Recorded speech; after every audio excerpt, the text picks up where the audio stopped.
Hey, hi! Welcome to Someone Else's Movie, the original podcast where an actor, writer, director, or nebulous industry figure gives a little love to a movie they didn't make. I'm Norm Wilner, I'm a critic, consultant, and programmer based in Toronto, and this is the other thing I do. TIFF is wrapping up this weekend, and one of the Canadian films people have been talking about in these final days is Blue Heron, the feature debut of Sophy Romvari. It's a film about her own family, filtered through a metafictional lens, and very much in conversation with the shorts she's been making for the last decade or so. In fact, Sophie's been trying to make this film for a decade or so, and now that it's on the festival circuit, it's been truly gratifying to see critics and audiences respond to it so well. Blue Heron won the Swatch First Feature Award at Locarno last month, and I would not be surprised in the slightest to see it collect additional prizes in the days to come. There's one more TIFF screening at 5 p.m. today, Friday, September 12th, in the TIFF Lightbox 3. You can go to tiff.net and search for the title to see if tickets are still available.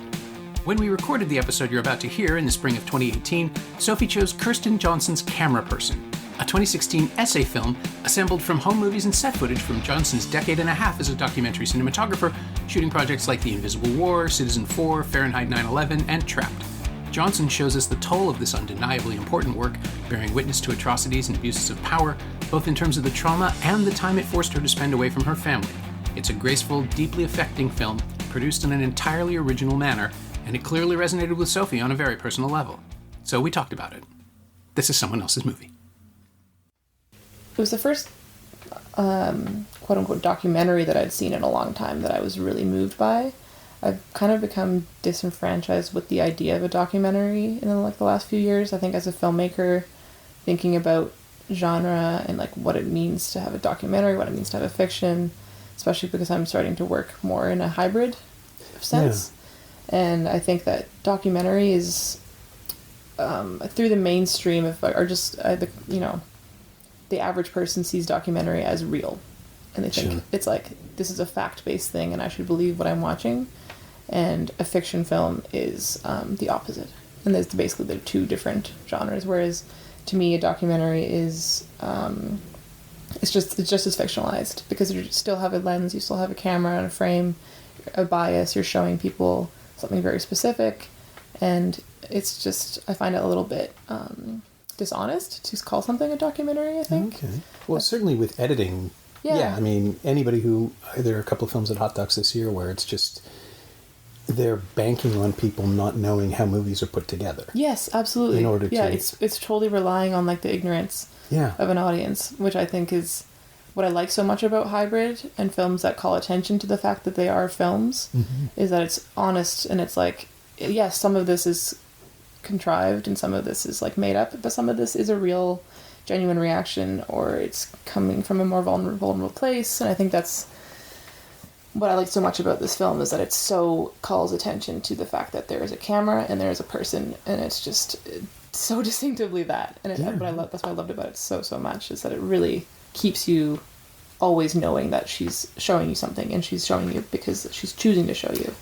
The why of it is so important. And I remember the first time I saw it, it was about 3 weeks before it premiered at Hot Docs, I think.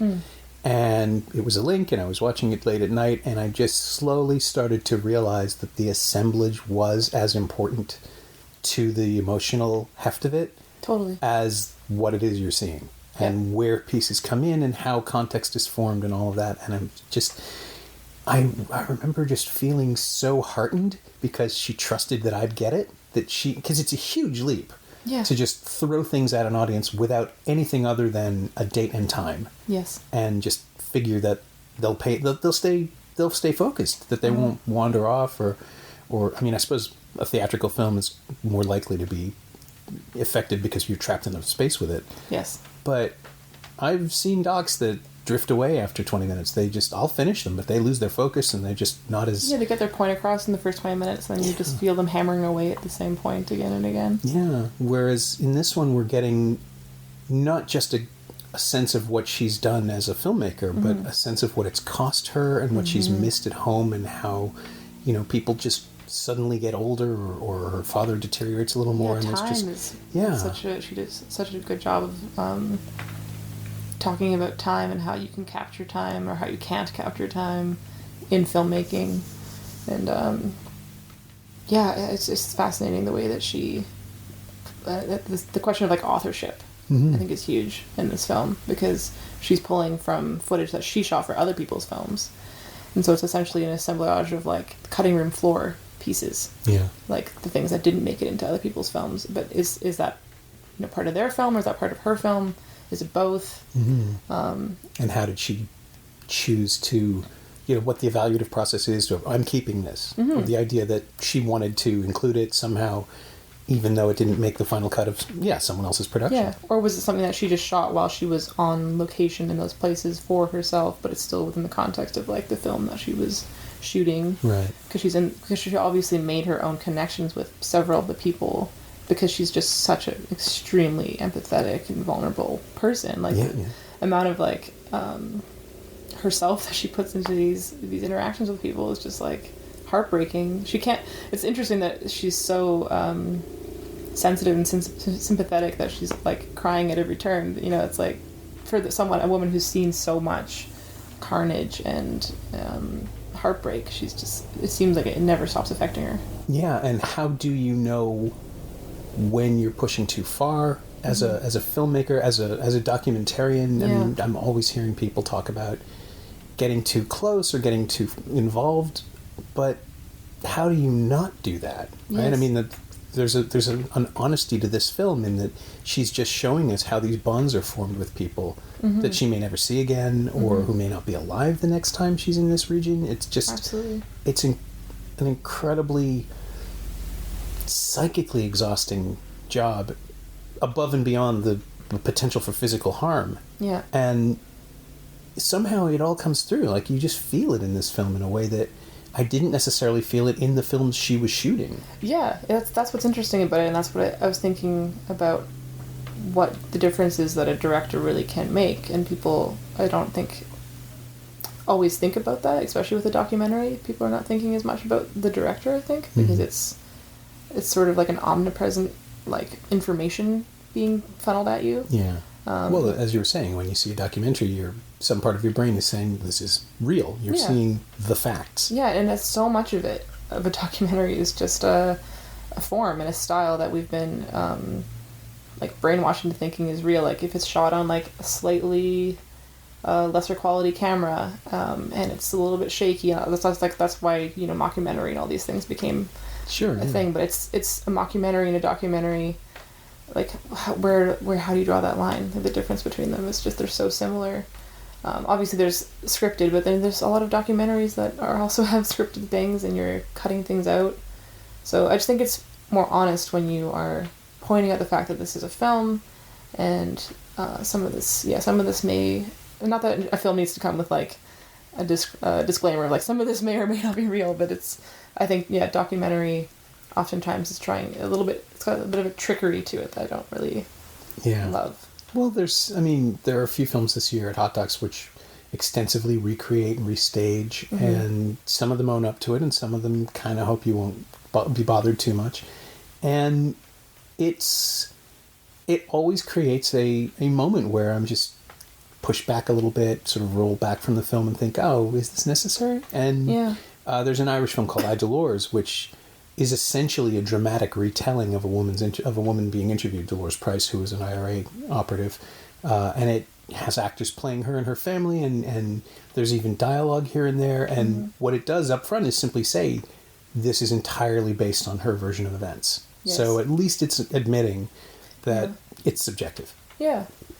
And then there's another one where people, the filmmakers who've been performing for the camera for the entire film, also bring in this giant, ridiculous prop telescope and use it to look into the past of this space that they're investigating. And I just, it's so, cringe. I just wanted to set the film on fire. It's so self-consciously adorable. Yes. That the artifice of it, rather than, we couldn't figure out a better way to tell this story, so we went for this cutesy thing, which is probably a podcast in its heart, but is now a movie. Yes. And it's just, this is not, it seems to me to do a disservice to the reality. Yeah. That they're trying to tell someone's story, and the only way they could figure out to do it is to drench it in phoniness and artificial, and draw attention to it and say, we couldn't make it work, but look. Yeah. And in Cameraperson, Kirsten Johnson just doesn't pretend to anything. We're seeing as effectively raw as we can get.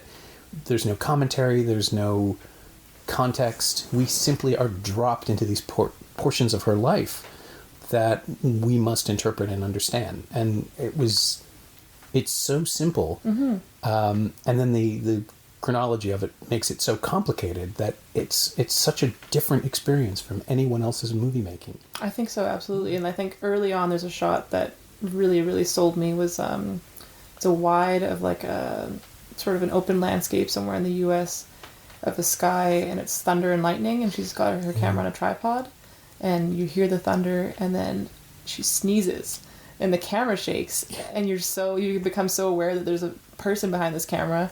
And then she gasps when the lightning and the thunder strikes. She like is reacting to what she's shooting, and it's the perfect summation of like what the rest of the film is like. Is that, you know, there's flaw behind shots and choices that she makes as a camera person, and it's like there's human interaction with she's not trying to pretend that she's like this glossy floating camera that has no person behind it. Like you can feel her presence behind everything from that point onwards. Like, you know, she's the one filming, which I think is so great. Yeah, and again, it's something you mentioned earlier, that there's no the massaging of a standard documentary where the filmmakers remove, I mean, the audio is sweetened and things are changed. Mm-hmm. I saw something a little while ago that had explosions in it, which clearly had been redubbed or just completely manufactured. The audio was not matching what a camcorder audio would have recorded. Right, yeah. And this is, it's as close to the truth of it. Yeah. Just by including her on the audio and the little things that someone else might have cut around.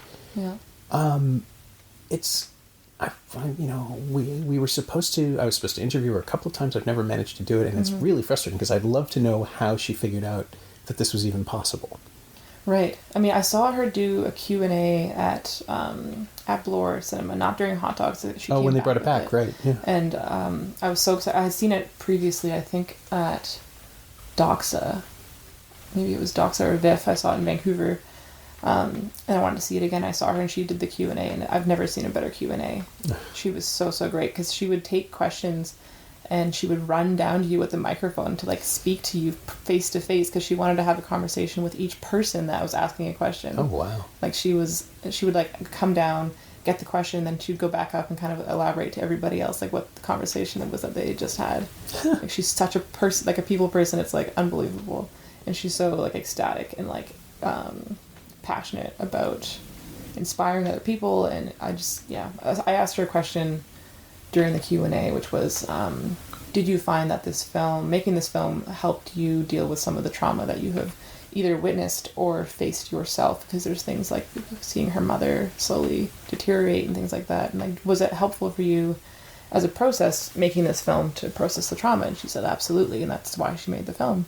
And that each time she watches it, she gets more and more like relief and context of like what she's actually witnessed. And that's a huge part of what I'm interested in as a filmmaker, is process filmmaking and like personal filmmaking. And if it's a means of like art therapy and trauma therapy, and she completely validated that, and I think that's why I connected to the film so much. Wow. I mean, you certainly, and I think I said that it was her father's deterioration at the beginning, and that's me because I've been staring at tax forms for the last 4 hours and my brain is somewhere else entirely.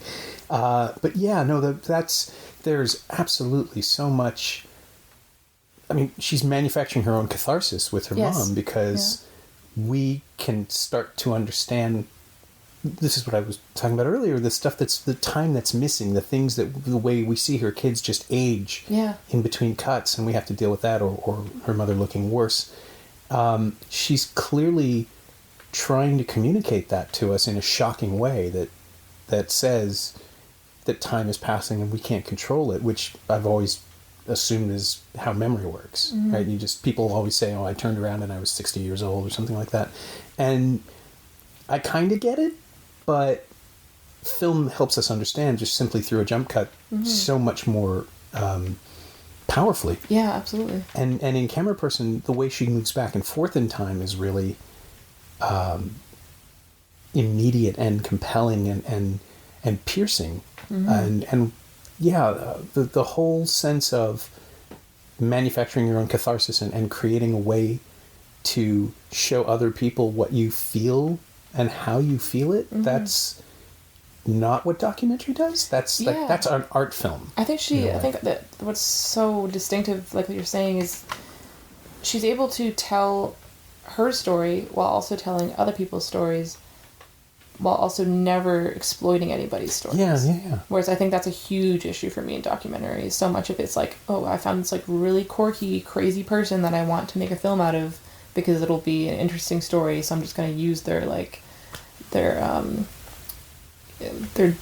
downtrodden life to make something interesting. Where she's found all these people who have various degrees of mishaps in their life, and she's allowing them to tell their story, and she's engaging with them in a conversation, and it never feels exploitative. Like she's talking to the boy with the one eye, and she's literally crying, and it's just there's so much of it that you can tell that she's really feeling for the person, and she wants them to tell their story. Or the shot with my second favorite shot in the film is the girl who is, I think, about to get an abortion, and she's just shooting her hands, and she's expresses so much just through the hands, and you never have to see this woman's face, and so we're never like confronted with putting a face to this issue, but we just know it's a woman, and we know that she's nervous because of her hands, and she's just moving her hands around. Tension through the skin here and there. It's such an extremely provocative shot, but without ever having to show this person's face, and that's the choice, and that's the choice she made, like as the person shooting and interviewing, and she's clearly such a good interviewer as well.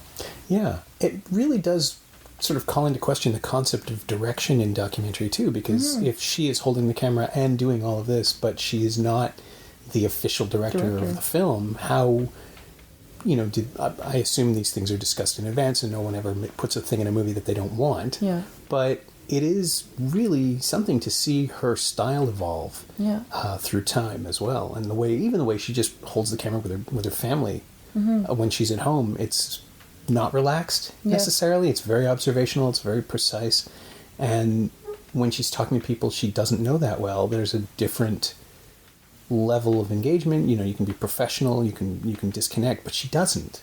She's relating to them almost more immediately than she does to her family, because she knows her family well enough, and that's true. There's a relaxed mode there for sure in conversation. I think I'm stepping on my own point, but I think, I know what you mean. But you feel this conflict, right? That she is so completely open and inquisitive and there for whatever happens, that when she's with her family, where she's supposed to be a parent or a caregiver, there's a different operating principle. Different roles, absolutely. Yeah.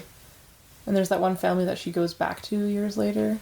I can't remember what location they're in, but she's clearly developed enough of a friendship and relationship with them, and they, I think she showed them some of the footage as well, which is really really great. There's so many. It feels like so many different films you're watching, because it's from so many different films, but it's the way she puts it all into one. It never feels exhaustive either. No, it's very, what is it, like 92 minutes? It's not even, right? It's really crisp.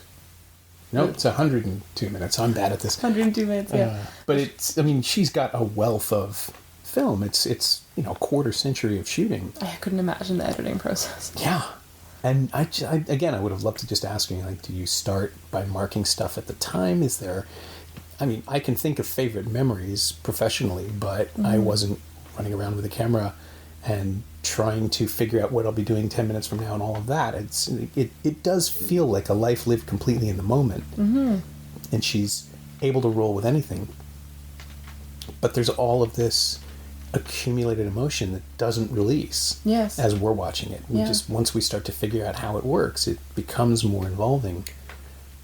But it's just, there are so few films that that start as puzzles and turn into really profound emotional experiences where you just can't believe how much of herself is being revealed through this. Yeah, and that's what I absolutely connect to, is their vulnerability, and I think that's the most relatable thing in a film, is if someone can be actually fully vulnerable as a filmmaker or as a subject, and you can feel it when it's real, and you can't fake it. Yeah. You can't fake it at all. And like documentary, I think gets to that sometimes when it has a subject that's willing to open up in that way, but then it's a question of where's the authorship coming from? Are they being exploited to feel vulnerable? Are they being recorded and then they're being manipulated into feeling vulnerable?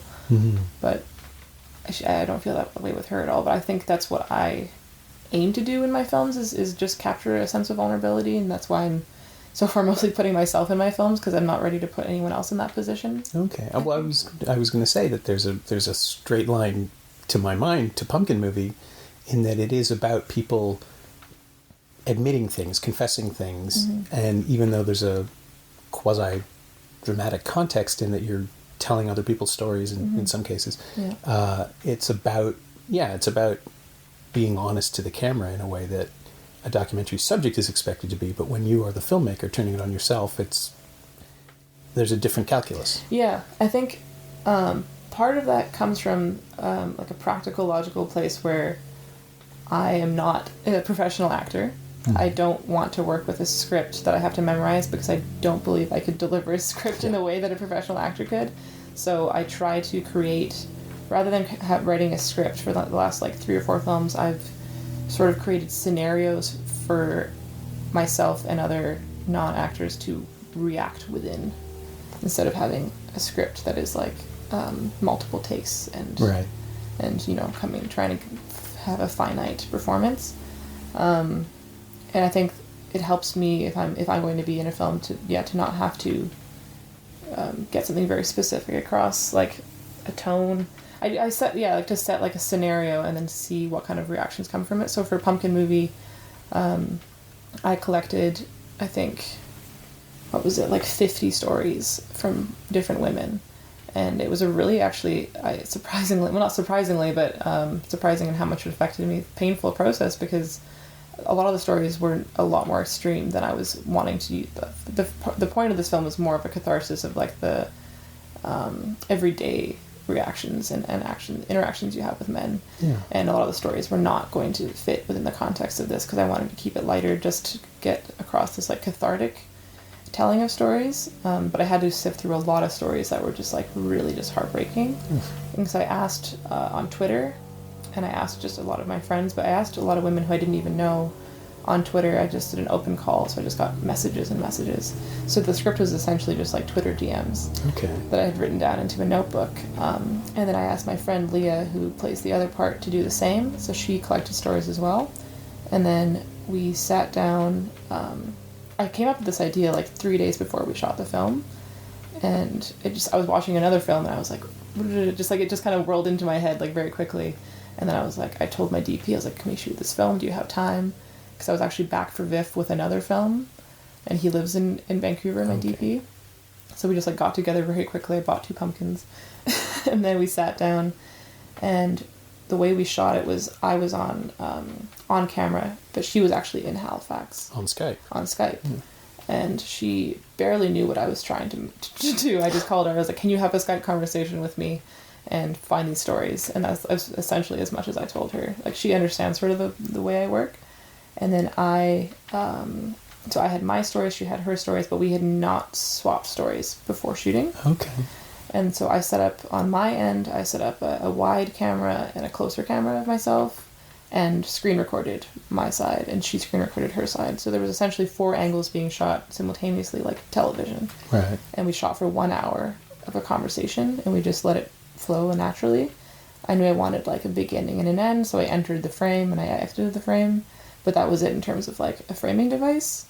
And the pumpkin carving. And the pumpkin carving you end was with a pumpkin. Yeah, and we wanted to carve the pumpkins real time, so she carved hers and I carved mine.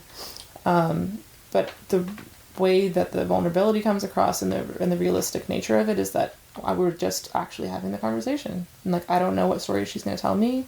She doesn't know what stories I'm going to tell her. I genuinely find her a very funny person, so anytime there's laughter, it's all just genuine. Nice. But it's also in some ways scripted, because I'm pulling these stories that are not my stories, and I'm telling them as though they are my stories. Mm-hmm. So that's where the line between documentary and fiction, I couldn't tell you. The fact that it's playing at hot dogs is interesting to me. Yeah. I'm oh, sure, documentary. Why not? Yeah, I mean, True False makes more sense just in the name, right? Exactly. True False was the perfect premiere for it. That was such an amazing experience.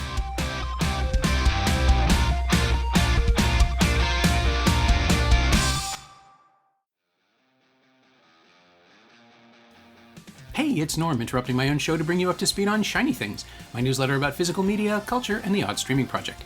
This week, I wrote about the new releases of Jurassic Park Rebirth and Materialists, 2 summer movies that didn't get the respect they deserved. There's also that piece about my visit to the mobile Criterion Closet at TIFF, that's a fun one, and you can sign up for a 14-day free trial at shiny-things.ghost.io or find a link at the Semcast Blue Sky account. You like reading about movies? I like writing about them. Come check it out.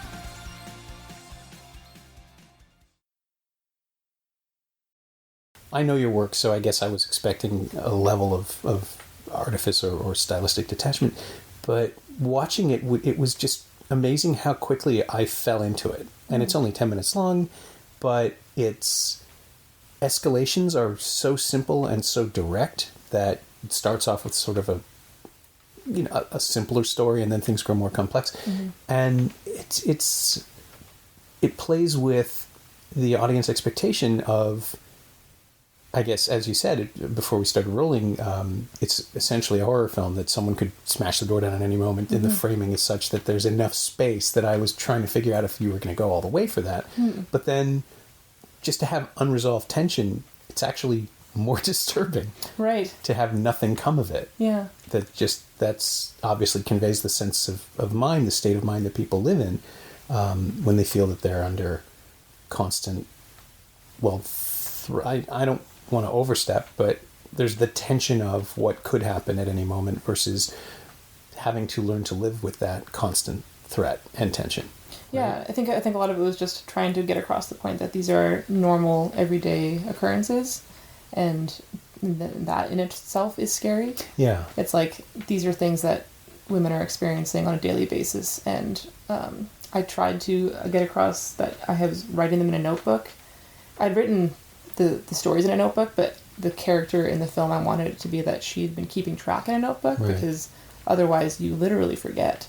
And that was what part of the interesting process of collecting stories is. A lot of people were like, I don't remember when I was harassed, like what happened, because it happens so frequently, and so sometimes it's so like in passing that you don't even remember like how many times you've had a completely inappropriate interaction with someone, because you're just like, you're used to it. Right. Which is, of course, why people get called out in court, because things don't line up and memories are hazy, and just, it's part of that absorbed existence, or that absorbed cultural existence. I'm not even sure how to phrase it anymore. It's just part of the zeitgeist, which is awful. Yeah, and so we tried to create this fictional tradition in which this is what we do every year. Right. And to get the point across that this is something that we've been doing for years and we're going to continue to do for years. And so at the end where she's like, well, maybe next year we won't have so many stories to tell. I've had a lot of people react to that line where it's just like, oh, that's such a bummer. And it's and the last shot was just the pumpkin. I think a lot of people also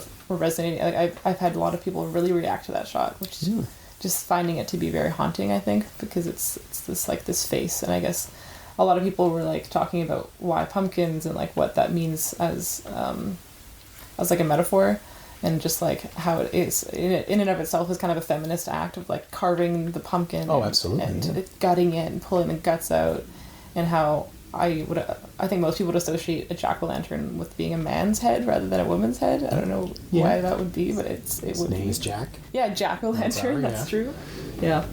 And so it's subtle, but I think it's it helped with the catharsis of just like tearing into it and gutting it as we spoke. And it's just fascinating to watch too. I mean, as a visual element, to see something potentially horrible happening off frame, that there's a knife moving around and there's things squishing about. It adds to the general sense of tension in a way that, I mean, I found very effective for 10 minutes in the dark. Yeah.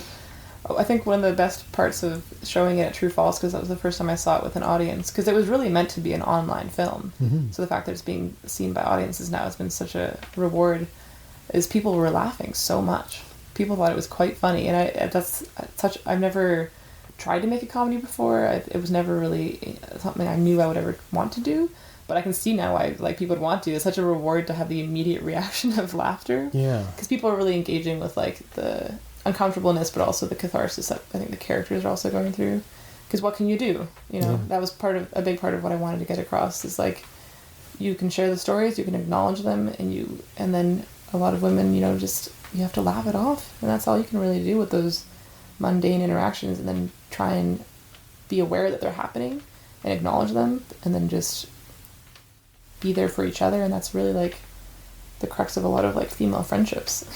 Yeah, I just, this last year has been incredibly educational for me as a middle-aged man who is insulated from all of this, but also incredibly depressing because, I mean, not only am I just learning just how much awful shit people go through on a daily basis simply because of their gender and their existence, but I'm learning about all the people who think that it isn't such a bad thing and that that women should be quiet about it, and just it's reinforcing the misery in this feedback loop that's just horrible. Mm-hmm. And you know, if there's performative allyship and all that other stuff that you get accused of when you simply say, could we not be assholes to each other? But it really does come down to something that simple. And I know I'm not going to solve it here on this podcast. Damn. But, right? I mean, wouldn't it be great? But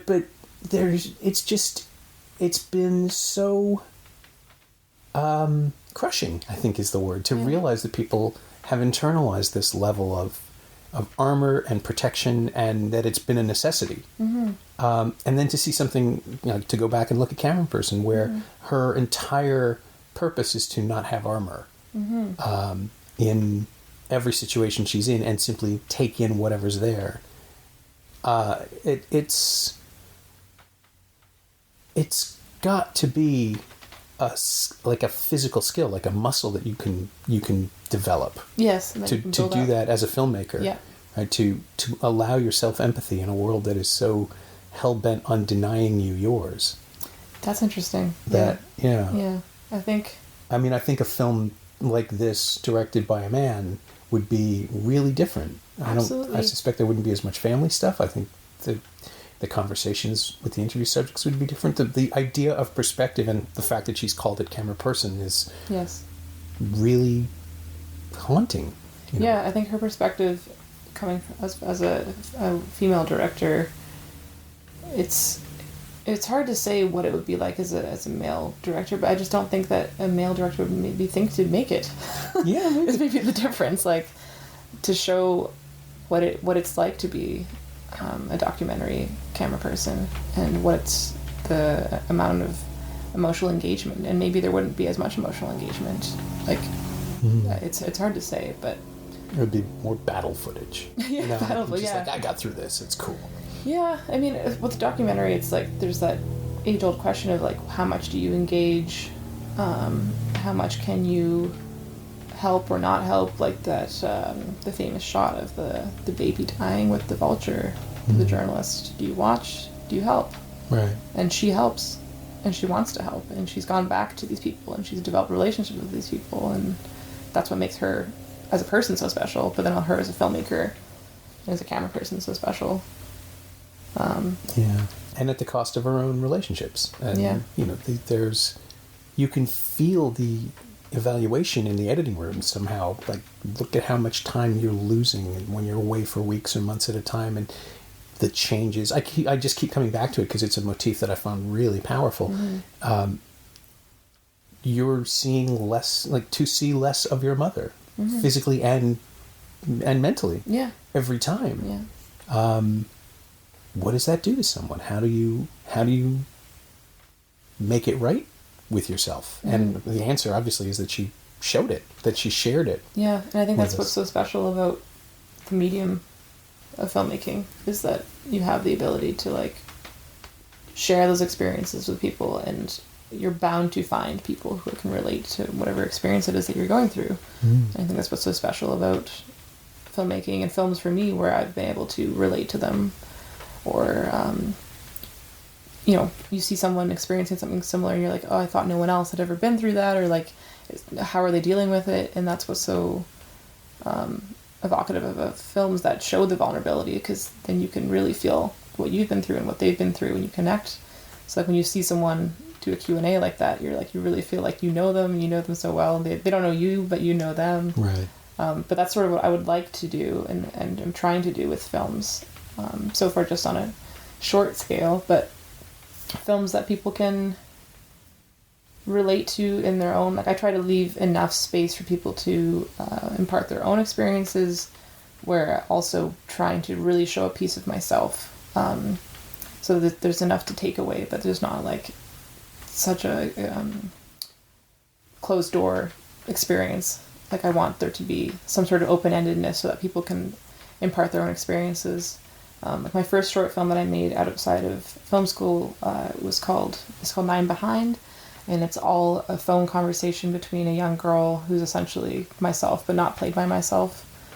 She's a phone conversation between herself and her grandmother who's in Hungary, and it's all one-sided conversation. So we just hear her talking on the phone, and she's talking to a grandmother who she doesn't know at all. She's never really met this person, and she's trying to get to know them a little bit.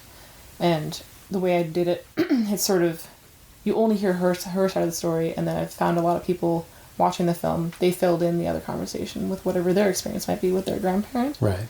And trying to leave that space, but also make it, I don't want to use the word too much, like authentic, because it's coming from a real lived experience. So people are like, oh, like, how do you write your scripts? And I'm just, as part of me is like, maybe I'm either like highly uncreative and I don't want to write scripts because it's so difficult, or it's just that I want to tell stories that are so true and so based on my experience that I can't do anything else. I don't know which it is really, right. But it's like, I have a very hard time not making films since film school that are not like pretty much verbatim experiences that I've been through in a very like, I can't delineate very much. I'm like, I was wearing a red sweater, so I should probably just be wearing a red sweater. So that's specific. Yeah, like okay. it's like I've made a film now about a breakup, and it was just like everything was very, very specific and raw about it. Like I shot in the location of the apartment that I was in with that partner, and it was an empty apartment post breakup,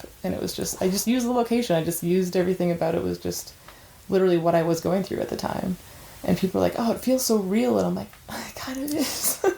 But I like to keep it like it feels like a fiction film, but it feels so real is what people say. So I try to find this balance between like feeling real but not trying to trick and pretend that it's just a document of my life. Like, yeah, what would you call that? An authentic fiction? I mean, yeah. What is it? I don't know. Apparently a documentary. I don't know, because it's like, if people want to program it as a documentary, or people want to program it, True False is sort of this hybrid thing, and then it's playing at Maryland Film Festival right after Hot Docs, okay. Which I think they are just, do they have a genre that they identify with? Not off the top of my head, no, I don't know. I think they're kind of more open, I guess just more open. Yeah, and a shorts program is more likely to mix and match anyway. Yeah, you don't have to declare yourself. That's true, yeah. But yeah, I don't know that I could specify what the genre is that I'm trying. I keep saying hybrid fiction, but like maybe some people think of that differently. Like how would you define a hybrid fiction film? I think, a hybrid to me is a film that is working with facts but acknowledges in some way the liberties that it's taking, mm-hmm. or the way that the only way to tell the story is to create a fiction around it, or find a way to. It's what Ida Loris does. It's openly acknowledging that you're seeing recreations, mm-hmm. but they are intensely cinematic, and it's in widescreen, and it does everything it can to tell you it's a movie. Mm-hmm. It's polished and glossy and almost beautiful. Interesting. And that works because of how artificial it is. There's no attempt to pretend that you're seeing a flashback or a memory. Yeah, I need to see that. Yeah, it's really something. Yeah. And with the question of hybrid, I mean, Cameraperson is absolutely found footage, mm-hmm. right? I mean, it is a documentary. It's real footage, and I felt like it was as authentic as it gets. Yeah. But the structure of it is manipulative. I mean, it's creating a mood. Yeah, it's a form. She has a form. Yeah. She's not just slapping together like the way that we know, not like a Netflix documentary to be. Right. The archival footage, talking head, recreation, talking head, voiceover. Yeah, exactly. It's all just, oh, he was crazy, all right, that kind of thing. Yes. And absolutely. You can make those in your sleep now. Name popping up in the corner. Yes, exactly. Yeah. After the first sentence is spoken, but you gotta wait and then pop and the then name. Obviously the music is very manipulative as well. The way that so many of these. Yeah, and it's the same way, and it's just, it's so funny to me that people can't see the difference. And I don't want to sound like pretentious about it, but it seems that people are so willing to believe what a documentary is telling them. Yeah, and if you see enough of them, you can see the strings being pulled. You can tell, which is why Cameraperson is so daring in that it really is just sort of unadulterated footage that is organized in a way that makes you understand and reach the catharsis that she wants you to reach. Mm-hmm. But that individually, I mean, I would watch these on YouTube for days if they were available. There's just every one of them is fascinating behind-the-scenes material or an interesting portrait of her home life, and it's someone whose work I'm already interested in. Yeah, absolutely. It's the purest form of documentary, if I had to put it simply. Like if documentary, it's like someone went back to the beginning and they were like, "This is what documentary is and should be." What she's done, I think.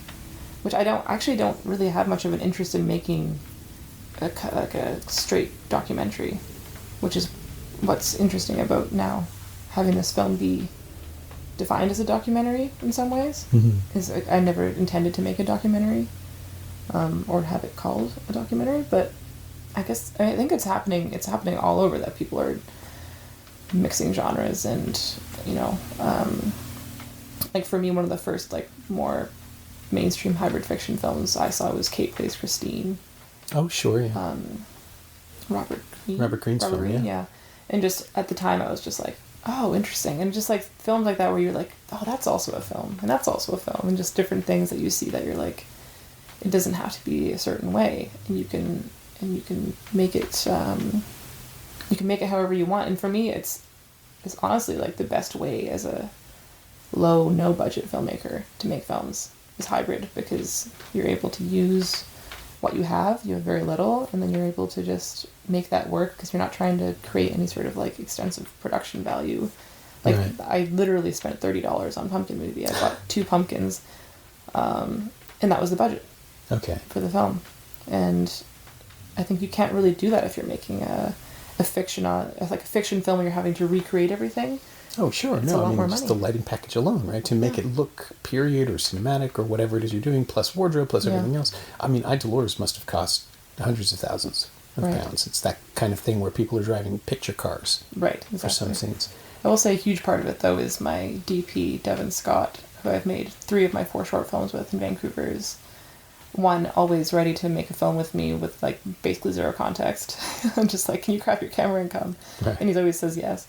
And then 2, he's just incredibly talented, and he's able to, like that wide frame for Pumpkin Movie, he had nothing to work with and he still made it look extremely cinematic, and it looks great. He's able to just like pull it off. So a huge part of the low budget, no budget is having very talented friends. Sure. And that's how you build a creative team, right? I mean, absolutely. That's how it works. It's a huge part of it. And the other thing is I work with like four person crew. I would say is like 1 person doing sound, 1 person like a DP, usually Devin, and maybe an extra person helping with camera, and that's like the entire crew. And then most of my films, if not all of them, have been edited by the same person, also from Vancouver, Will Ross, and he edited this film as well, which I couldn't have fathomed editing myself. I think, like being in the film, right, and trying to like pick moments. And I told him, I'm like, I want to include this story, I want to include this story, and then he found a way to cut it together that really, I don't know that I would have come to on my own. Yeah, that feels pretty seamless. I mean, it's invisibly edited almost. You just cut from conversation to conversation, like from story to story. Yeah, and I think it was a choice that we came to together to only use her Skype and not my Skype, because we recorded my Skype screen as well. Oh yeah. Just to keep the separation between the 2 perspectives.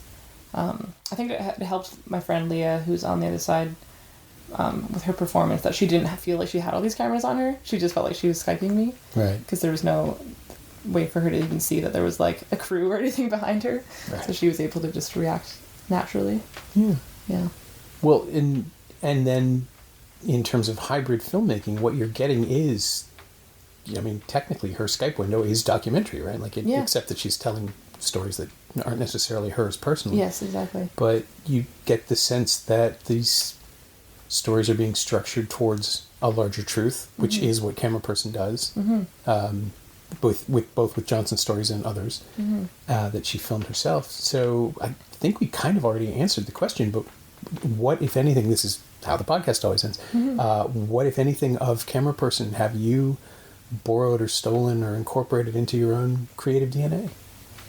Interesting. I think a lot of it is, as we've talked about, is just willingness to be vulnerable and to put yourself in your films. And I always try to, I think it's like a Bresson quote where he says, only make something that only you could bring into the world. Like I'm slashing that quote, but it's well, it was French originally, so it just, the idea that like to make a film that only could come from your experience. I'm not right now interested in making films that are, a script that someone else written and just I'm directing. I think it's important for me to make a film that is purely something that only I could bring into the world. And I think that for her, that was very specific to that film, and that no one else could have made that film. Oh, yeah. Even though the footage exists, I don't think another editor or another person, like, it is clearly her film, and the authorship is completely up to her.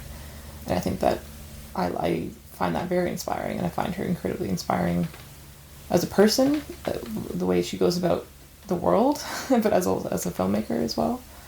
And I'd like to see where she goes. If she's like, it's hard to imagine her. This seems just like the magnum opus. Like, how can you go from here? Yeah. You would need another 25 years of footage, and maybe they become her version of the Before trilogy, where we just check in on her life every now and then. But I don't know that you could do this again. I don't know that she would want to. I think a huge thing for me about it was that she clearly needed to make this film, and I feel that for me, if I've gone through something and I need to make a film about it, it is a catharsis. And for her, like, this clearly was just, it came out of her. Like, it was like, she couldn't, I think she spoke about it in the Q&A, that she couldn't continue on without making it. She needed to make it, get it out of her system. And I think that in relation to, like, processing trauma, that's how I find it for myself, too, is, like, if something's happened to me, the best way for me to process it is to get behind a camera and look at it from that perspective, and to get some distance from it, to get some perspective from it, and then also have people be able to engage with the story and maybe relate to the story. And then it's also nice to have that memory capsule, like, even just looking back at, like, the film about my breakup, which is Let Your Heart Be Light. That's the one that Dara and I co-directed. Yeah. Just looking back at that, I'm like, it's so nice that I have this, like, time capsule of this, like, really dramatic time in my life. It's now in this nice little neat little package, right? And filtered through your own particular vision, and it's what is it? There's a line from, I'll never remember it. There's a line from a movie about someone who refuses to watch things on videotapes. He just likes to remember things how he remembers them. I think Bill Pullman says it. It's probably a Denver's film, but no, it's Lost Highway. It is Lost Highway. Lost Highway, Pullman and Lost Highway. And that's always struck me as so arrogant, but also vulnerable, because we all remember things differently. Memory is subjective, period, full stop. But the idea that you wouldn't want your memory challenged is somehow just an incredibly limiting thing to say, but also really easily understood. I get that. I don't agree with it. I need evidence from time to time just to remember what I said about something or how I feel about something now. It's not how I felt about it then. But yeah, you're creating, by making movies about things that have come out of your own life, you are owning them in a way that it's an inarguable version now, because you've created this version of it. And you can just point to it and say, just like with Cameraperson, 25 years of Kirsten Johnson's life are in this little DVD right here. Yeah, exactly. And does it help? Does it ultimately help to lock it down that way and have a definitive version, even if it is a definitive construction? Yeah, I think it helps in different ways. Like, it helps, the process of making it is very helpful in one way, and then the process of reflecting back on it immediately after you've made it, and then going back and looking at it later. There's many different layers of effect that you can have from making a film, I find. And I think that in terms of, like, what I would like to do eventually is to teach filmmaking as art therapy, as trauma therapy. And so to have people be able to find that within themselves, to be vulnerable and to make a film that can help them process an experience that they've had. And I feel like that is the power of these kinds of films, is being able to open up that part of yourself, and then you can reflect on it, and then you can reflect on it immediately, and you reflect on it from years later, and it's such a unique perspective that you can't really have just by like writing in a journal or painting a picture. It's such a specific to film, I think. Yeah. Because you can't share it with people, and as a visual medium, you can't share it with people in the same. You can't share other art forms in the same way because it's such a varying perspective that you have from those other art forms. Sure. Yeah. So much of it leaves it up to the audience to create the image. Yeah. Whereas literally, with film, you're showing them. Yeah, film is a very it can be as much of a literal interpretation of your experience as possible, I think. Mm-hmm. Even when you're creating it entirely out of which goes back to the question of how much of it's real and how much of it's fake. But that's part of what I'm trying to do with my thesis.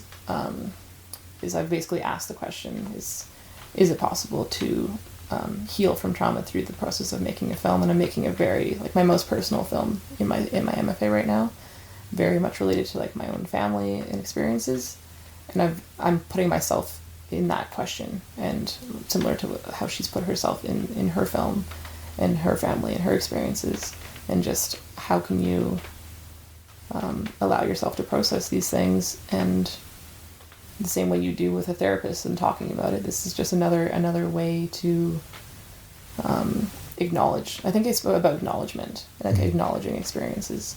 And if you put it in a film, it's it happened. It's real. It happened, and I need to acknowledge that it happened, and then that way you can move past it. And is that what you find for your own stuff? Are you moving past it? Is it helping?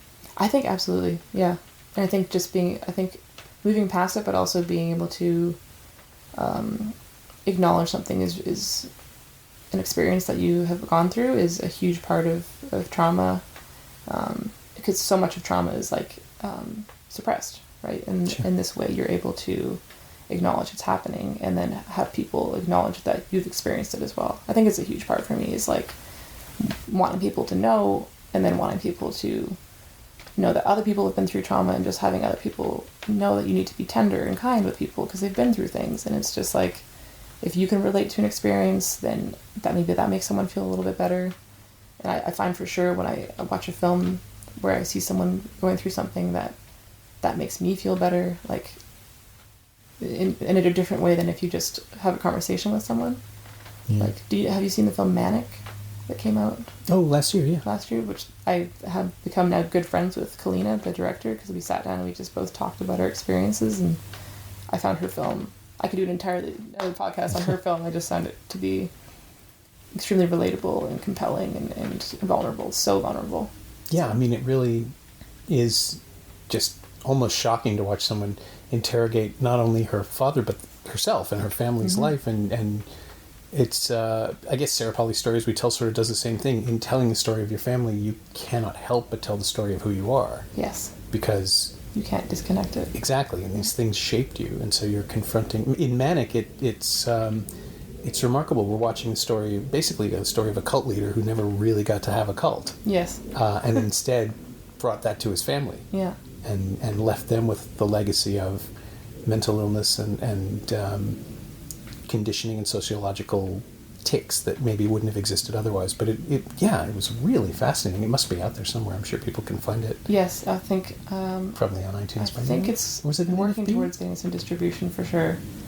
It's done quite well. It was her first film as well, and for her it was just a film again that she needed to make. Wow. She had not made anything previous to that. That was her first film. Yeah. I wonder what does she do next? She's coming to Hot Docs actually. She's coming to do the Doc Acceleration Lab. Oh, great! So she'll be here because it premiered, I believe, at Hot Docs as well. So they're having her back. And we're similar ages. We have so many similarities. It was really great to meet her.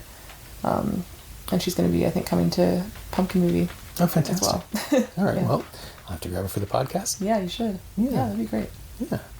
And it's just, it really is incredible that the documentary is still capable of surprising us, I think, and that delivering I think maybe that's it, that the personal docs are becoming more popular now simply because the means to make them, as you say, you can do it for almost nothing. Mm-hmm. If you have a story worth telling and you have some skill at telling it, it's possible to still make something that is not just engrossing and interesting, but immediate and powerful and relevant, and I don't know. I've seen so many weak ones lately that try to compensate for the lack of a vision with colors and music and other things. That this is what I'm thinking about Cameraperson. If you strip it down to these are things that I saw, and here's the way that I'm showing them to you, that's all you need, and it is incredibly powerful. Manic does the same thing, and that's always going to be relatable and very strong. Like it's because it's so raw. And I think people, maybe, you're right that there's more of a emphasis on personal storytelling right now, and I wonder why that would be. I wonder... Well, the new generation thinks they've discovered it. I think is what it comes down to. I wonder if, I think it's also like social media is so much about that right now with like Instagram story. Like everyone's constantly telling stories, their own stories, and people are more interested in documenting more than ever. Mm-hmm. Well, there's more footage. Isn't that the latest bit of wisdom, that there's more footage being shot every day than there ever has been? Because with every new camera, with every new phone, there's just more. Oh, I believe it. In this ever-expanding sea of information. Oh, yeah, absolutely. And there's even, like, Snapchat and Instagram, like, film festivals and this kind of stuff now. I know, it's pretty cringy, but it's true. And, like, everyone's wants to have a camera in their hand and has maybe a better understanding of, like,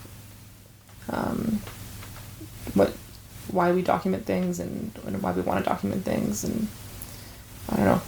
It's not the worst way for the world to go, I guess, to be interested in hearing stories and engaging with personal stories. Yeah, and it's inevitably going to illuminate more than it hides, which, somebody said that it wasn't until cell phones that aliens stopped visiting Earth and police started shooting black people, that it wasn't until documentation that you could prove these things. And the idea that you can deny institutional racism becomes harder every day because there's just more proof of it, and sexism and everything else. I think consequence, as we were talking about before, like we're in the age of consequence.